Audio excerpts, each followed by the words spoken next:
is worse than no knowledge. All right? And in all of theirs, they stopped the Illuminati at the Rockefellers. They always are after David and Nelson and these type of people as the leaders of the Illuminati. They're not. Second, they also say that the Illuminati, and it's in many books, and I can prove it, and in many tapes, that the Illuminati is a Zionist conspiracy. And it is not a Zionist conspiracy. The learned elders of Zion, or the synagogue of Satan, that were Jews that believed that Lucifer was the true God, okay, existed before the Illuminati, and the Illuminati came, used their teachings to start the Illuminati, all right? But they're not Zionists. In fact, most of their leaders are Gaelic. The Rothschilds are Zionists by birth, but they quit believing in Yahweh hundreds of years ago. And Wyckoff had already left the Jewish church, had been a Catholic and a Satanist before the Illuminati was formed. And on and on. And they try to make the Rockefellers and everybody at one time a Jew, and everybody's changed their names to hide they're a Jew, and all the Jews are the evil people, and they lead the Illuminati. Well, I have news for them. I sit on the Council of 13 that runs that organization, and my family's never been a Jew. They're all from Scotland. So something's wrong in the translation somewhere. And I cannot believe that a member of the Council of 33, the second highest council within the Illuminati, can run an organization that exposes the Illuminati. It just doesn't make sense. And the other strongest thing, we'll let that one go. That's a little too strong for anybody around here. But all I can say is that the Birch Society is like the Masons. Now, I'm going to hit another group here. You're not going to like it. We've got some people here, but hear me out before you all want to lynch me at one time. It's like the Charismatics. And that's because the people, the little people, it's just like, okay, like the coal miners and like the farmer strike and like the Teamsters. You've got the people in it below who do not know who its leaders are, okay? Now, where I sat, I had to hand money to people, okay? And when I come out, people wonder, why are you mad at these people? These people are good men of God. Why are you mad at them? How would you feel if you had to take millions of dollars in checks and currency and dispose it to these people to do things for the Illuminati? Would you respect them as Christians? That's the idea. Too much money went into the Birch Society from the Illuminati for me to believe that it's an instrument against the Illuminati. Okay? I saw $35 million in 2 years go into the charismatic movement to build the 4 biggest churches in the United States that lead it, plus the full gospel businessmen. I saw $20 million given to Demos Securian one night. I can't accept it. Okay?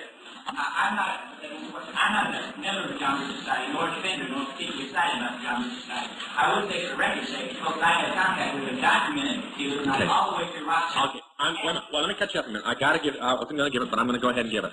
Some of its biggest people, like the man you mentioned and Gary Allen, have both stood up and just literally ripped, by name, the Baptist Fundamental Church apart. And have you ever seen the Blue Book of the Birch Society? No Christian can read that book and say that book is a Christian book. All right? And I've heard them stand up and say they're fools in the fundamental church. Okay? No, I cannot. And anyway, so let's pass over that one. I hit that, and I also hit a dozen other things at once. I'm going to get lynched by 3 different groups before I get out of here. But let me interject something, please. Yeah. Let's hold our questions to one per person. Yeah, really. We've got about 400 folks in here tonight. Everybody wants to ask questions. After what I just said about the charismatics, I know they're going to want to. So let's limit them just to 4 questions. What's a charismatic? Okay. A charismatic, let's put it this way, a charismatic movement, the charismatic movement, to the outside people, is the movement that declares the speaking of tongues. Okay? That is separate from the Pentecostal denominations and churches. Most people do not realize that the Pentecostal churches are not part of the charismatic movement. In fact, many of them oppose it. All right? The charismatic movement, in reality, was one of 3 steps declared back in 1964 to do 2 things. Well, the main function was to destroy the fundamental church of any type. All right? The Masons was one, and the charismatic church was another, okay? And then the political maneuvers was the third. Now, most people, they get caught up in the charismatic movement. They don't stand back and watch it. It has 2 distinct signs wherever it goes. If it isn't a fundamental church, it splits it every time. I've never seen any fundamental evangelical church say the same after it came there. And the other thing it does is it unites all the liberal churches. It has brought the Catholics, the Lutherans, and the Mormons, even the Mormons, the Methodists, the Episcopalians, Presbyterians, everybody together. Now, I'm going to make some quotations See, I'm not a charismatic, I admit it, but I'm not a Baptist either, so don't say I'm saying it because I'm a Baptist. I'm against it. I'm against it for one reason. I was on the Council of 13 and had to pay too many millions of dollars out to that organization to accept that it be of God and its leaders, since I know most of its leaders by first name basis. They used the charismatic movement to establish Jesus Rock. I had to deliver a $4 million check that was the second $4 million check that Chuck Smith, that created Calvary Chapel and Maranatha Productions, received from the Illuminati. And he knew it was Illuminati money before you go out of here and say that he didn't. The purpose of it was to build Maranatha Industries and Productions, which started Jesus Rock. Back when the Christian church was preaching against rock music, not knowing why, but preaching against it just the same, and throwing it out the churches, that scared the Illuminati and the occult world to death. At that time, they almost thought their end had come. Because if that really happened within the Christian church would have the biggest mass revival of souls in the United States that this world has ever seen.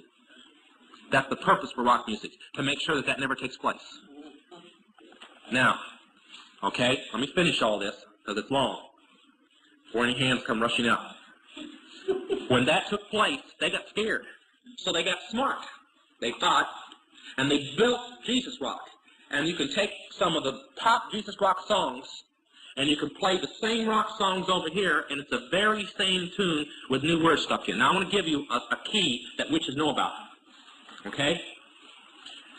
The sign of the devil's music, as they say of Lucifer's music, is not the words. It's the music. The power is in the music. The sign of Christian music is not the music. It's the words. That's why one song written by a group will catch on and will bless Christians' hearts, and others won't. Have you ever wondered why the Gaithers are the #1 group in the United States? It's not because they sang great. It's because of the songs they write and the power in those songs. Now, I know from being in the occult world the power in music. And I'm saying all this because I was the leader of Zodiac. I was going to get on this, and I'm still taking care of yours at the same time. Somebody asked me about rock music, but I'll do it this way. The thing about rock music was I was the leader of Zodiac Productions, which is the conglomerate that owns almost all of the rock booking agencies and production of concerts in the United States. Almost 95% of the groups that you hear in concert belong to contract to Zodiac Productions. Most of the friends that I have that are still in the world are friends that I met in the rock industry of people whose albums you buy today. Okay? The Illuminati doesn't produce rock music to entertain you. They don't produce rock music to make money. They don't need that money. They own everything anyway. They do it to put demonic influence in your life. The music is a spell, and every witch knows it. That's why when somebody's saved out of the occult, and they say, to save pastor, what do I do? The pastor will go, well, burn everything that has to do with the occult. That's all the pastor says. And they'll bring in their rock records. Nobody has to tell them to do it. They were in witchcraft. They know what rock music is. Now, kids, I'm going to get you with this. Parents, don't pray that your kids throw out the rock music. It doesn't belong to them. It belongs to